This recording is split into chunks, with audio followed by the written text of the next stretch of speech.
How's it going, everybody? I want to share with y'all today a few videos of a man named Nolan. He is a teacher and a scholar in the Torah.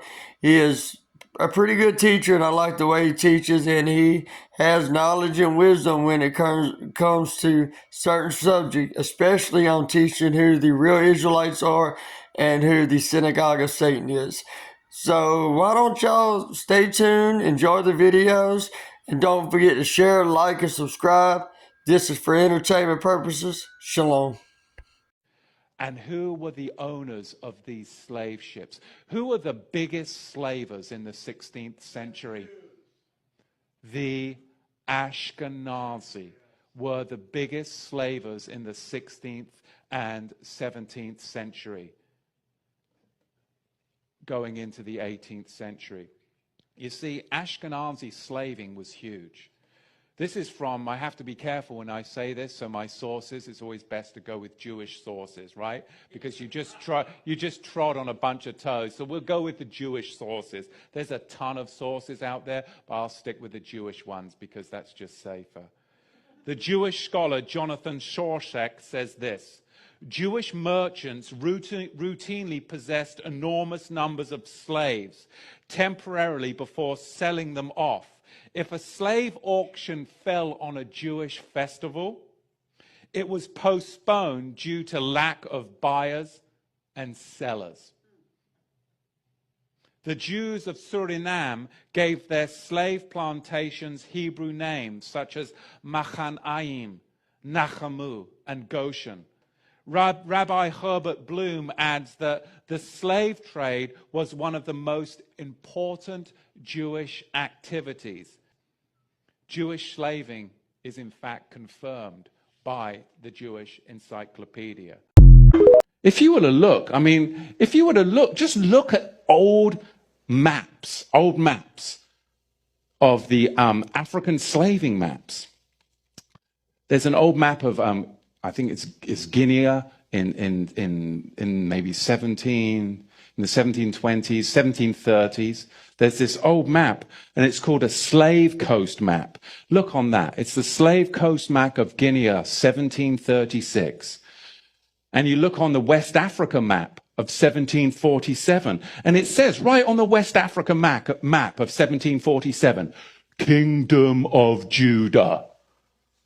Right there on the map. On the 1747 Slave Coast map, Desert of Seth. Well, who was Seth? He was Adam and Eve's third son after the death of who? Abel. And then really pulling the strings, and so many people are blinded to the scriptures, blinded to historical truth, and they're led by their heartstrings, but it's not actually fact. One of those things, again, that people have been led for so many years is thinking that the Ashkenazi are in fact descendants of Shem. And we've discovered that the Ashkenazi are in fact the synagogue of Satan. They're the descendants of Japheth. They're Turkic Mongols from the Khazarian region that converted to Judaism in the 6th and 7th century. These are the things that we've discovered over the past few months. Those teachings came across in exposing the rotting stick of Israel and the synagogue of Satan that are in our archives. But then if I'm going to go forth and say, well, you know, those that say that they are Jews but are in fact not, but are the synagogue of Satan, and the Ashkenazi are in fact not Jews, they are sons of Gomer, Japheth, they're not even Shemites. Many people have come to me and said, well, who are the real Jews then? Where are the Jews and what's going on? I mean, we understand that we're Joseph's multicolored coat and we're exiled into the nations. But if Yahweh is gathering the whole house of Israel, all 12 tribes, and the stranger that wants to graft in and join, then where are the tribes and what's going on? So I think it's really important to address this subject because, as I said, 92% of the people that say that they are Jews today are in fact Ashkenazi, sons of Gomer, so thereby are the synagogue of Satan, they who say they are Jews and are not. So who are the real Jews? That's the question that has been posed to me many times over the past months. And there's really two answers to that question. And I'm going to be thorough today because I need to be thorough. Because when you speak about this, it's going to upset a lot of people. So we're going to have to take our time in the scripture. So bear with me. Two answers to that question. One I already addressed in the rotting stick of false restoration and the synagogue of Satan teaching. And that is, who are the true Jews? Well, the Fehalim, which is a term for the so-called Palestinians, the migrant farmers that never left the land of Israel in 70 of the Common Era when the Romans came in. They still were attached to the land. They were called the Fehalim, or what we call today the so-called Palestinians, are in fact the descendants of the poor agricultural Jewish society that stayed in the land, yet they converted to Islam in the 6th and 7th centuries to avoid paying the Islamic jizya tax, because if they had done that, they would have lost their land. And they were attached to the land, so therefore they converted to Islam so that they could stay in the land, working the soil that their forefathers worked. This is recognized in 1918 by the historians David Ben-Gurion, who of course was the future Prime Minister of Israel back then, and Yitzhak Ben-Zvi, the future President of Israel. Both of them historians recognize this fact.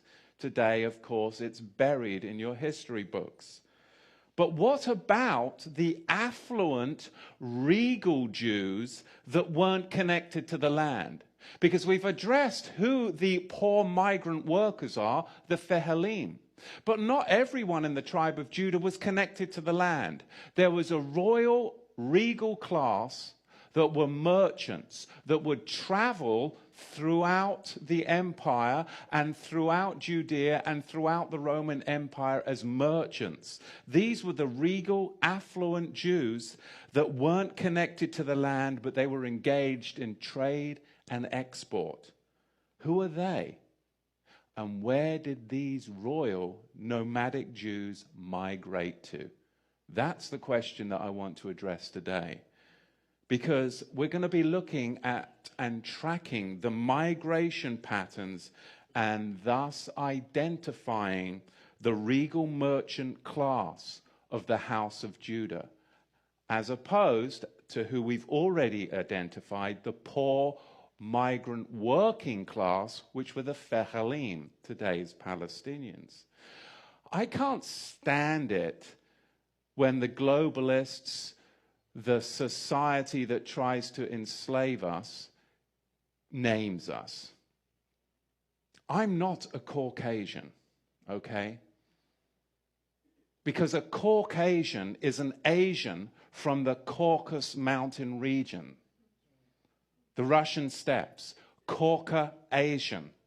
I'm an Anglo-Saxon, which means a son of Isaac. So when they start to name you and you have to fill out these little boxes and the government hands you out these little and check what race you are, they're the ones telling you who you are. Don't buy it, because I'm not Caucasian. Who's Caucasian? The Ashkenazi Khazars, the Turkic Mongols from the Russian steppes, the Caucasus Mountains. They are Caucasians. We've already explained that. But I'm an Anglo-Saxon. I grew up in England. I'm a son of Isaac. That's what it means. You see, so I'm not going to check those boxes, because the New World Order, the globalists, trying to enslave us. But we serve an Elohim, and the first commandment is, I am Yahweh your Elohim, who delivered you from slavery. That's the key. This whole political system right now is all about slavery. The globalists are slavers. And we, as Israel, have got to understand who our Elohim is. He is the one who delivers his people from slavery. And today you are seeing more slavery by the politicians in this land, and it is truly, truly troubling. And I need to speak out on it, because Yahweh is calling Israel back. He is calling his people back. But you've got to understand that slavery is what keeps you in Egypt. But when you can expose that, you can finally be set free and serve Yahweh, the Elohim of Israel. So we're going to look and track now the migration patterns of the regal merchant class of the house of Judah. Because now we can see that the Caucasians are not pure white races, but a mixture of Asians that lived on the Russian steppes. Asians in the Caucasus Mountains, right? Caucasians. Ashkenazi Khazars. The Ashkenazi, they who say they are Jews and are not, are Caucasians. Khazarian Mongols. That's the truth. And you can check that box. They who say they are Jews and are not. But we're going to look into history. Even when you look at, say, a country like Ethiopia in Africa, and you dig into the history of Menelik I and Menelik II, you'll understand that they were descendants of King Solomon. Menelik meaning from the Melech, from Melech, from the king, from the king. But what about Egypt? What about Mitzrayim, Egypt? What about Egypt?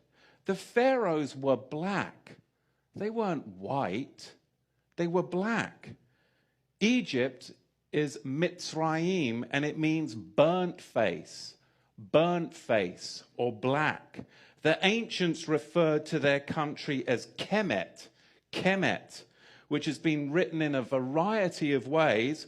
Kemet, Kemit, Kem, Al-Kem, and it literally means the black land, or the land of the blacks, Mitzrayim. How did Moshe Rabbeinu go undetected for 40 years if he was a Caucasian in the land of the black faces? How did he go undetected for 40 years? How did Joseph's brothers not recognize him in the land of the black faces if he was a white man? Can you tell me that? Noah called his son Ham, in the Hebrew, Ham, Chet Mem Sofit, and it means hot.